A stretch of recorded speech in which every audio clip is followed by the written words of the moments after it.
Welcome, and thank you for selecting the IntelliFlow VSF Variable Speed and Flow Pump. Let's review the Keypad Overview. When approaching your pump, you will want to know what your keypad is displaying when your pump is running standalone, for example, not on automation. Let's take a closer look.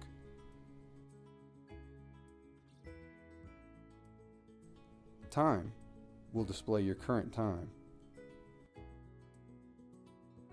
Active cursors will display which way you can move in the current menu. Operating mode will display which mode you are currently in, manual, egg timer, or schedule mode. Current speed or flow will display your requested RPM or GPM for the program that's running. Current program running. In this case, the pump is running Flow Program 1. This will display real-time information of your pump. Watts is the power usage. Press your right arrow and it will now tell you speed in RPM.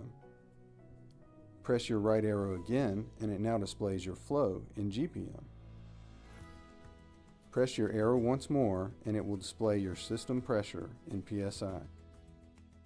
If you have any further questions, please contact our technical support. 1-800-831-7133. Thanks again for choosing Pentair.